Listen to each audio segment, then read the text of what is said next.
Hello there, and welcome once again to Building the Ark Show with yours truly, Shiku. This is a podcast where we focus on ourselves. We talk about personal growth, self building, and personal development.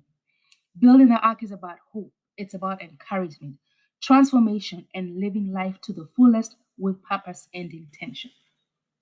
Today's show is called The Ark and the Rain. It's based on the story of Noah and the ark. This can be found in Genesis chapter 6, chapter 7, and chapter 8. It's the story of Noah.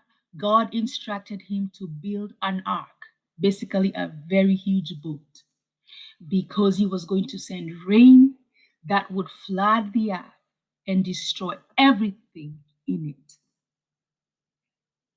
Some people did not believe him. When it was time to get into the ark, they did not get into the ark. And the rain poured, and the floods came, and they died and were destroyed in the flood. So it was the rain that made the ark significant. Without the rain, the ark was just a big boat occupying space. It was just a waste of trees. It was a misuse of labor. That's what the ark was, basically. But this rain brought purpose to this ark. And then this same rain that killed many was the rain that saved Noah on this ark. This same rain that destroyed a nation was the same rain that saved Noah on this ark. He had to be in the ark for his life to be saved. So Noah made history with this ark because it was the vessel that saved his life and the lives of many animals. So the rain that benefits you does not benefit everybody. And the rain that works for you does not necessarily work for others.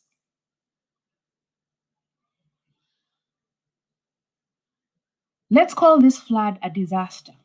It was a great disaster in the land. But in this disaster, there was the preservation of life of Noah, his family, and the animals. We're in a pandemic right now. Millions of lives have been lost. Jobs, people have lost jobs. People have lost businesses. Just like the flood, this truly is a disaster. And it's destroying us and it's destroying me. But we have to arise to that place where we build something out of this disaster. We have to come out with something in this disaster. As it's destroying people because God has preserved you this far, let's make something out of it. I want to give a story, an illustration.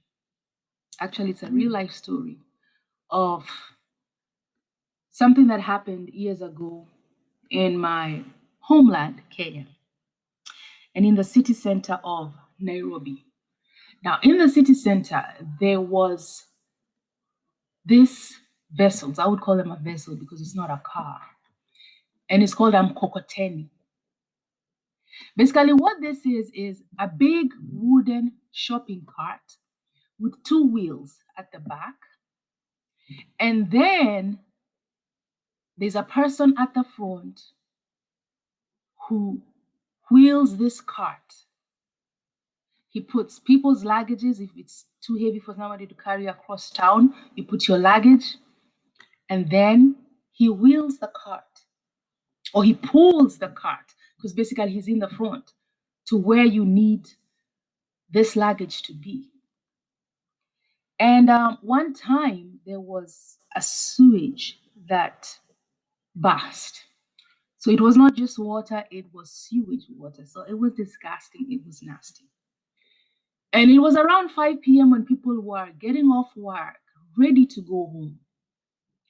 So they get out of their offices and they want to cross the road and walk to their bus stop, to their bus station, and get their public transportation to go home. But the road is flooded with sewage water. So they were stranded, should we just go back to the office? There's really nowhere to sleep. How do we get home? We don't even know when the city is going to clean this up. So these people that drove this huge shopping carts, these mkokotenis, they had an idea.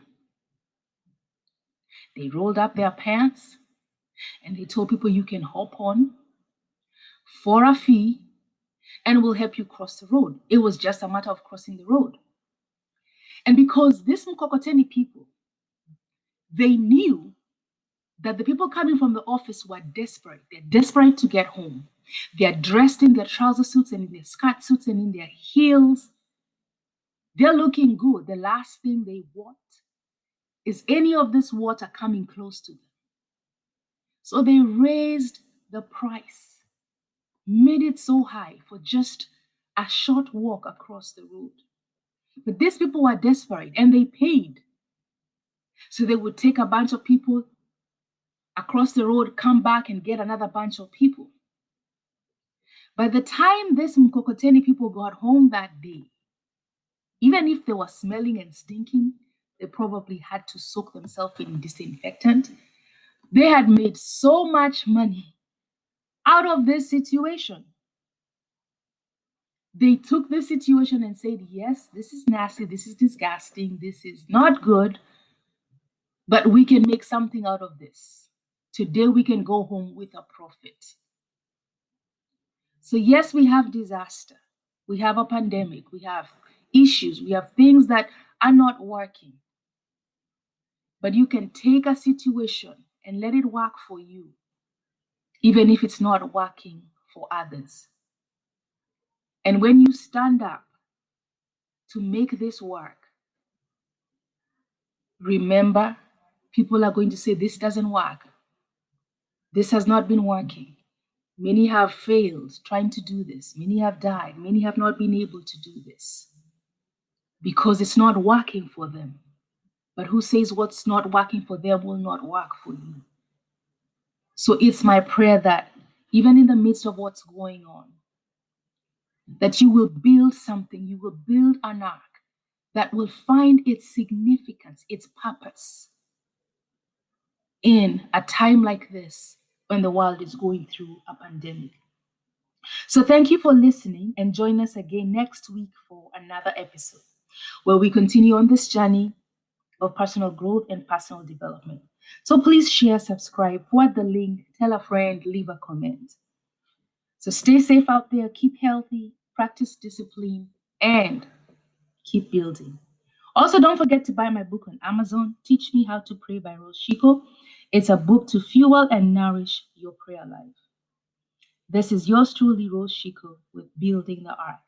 Be intentional, reevaluate, and implement.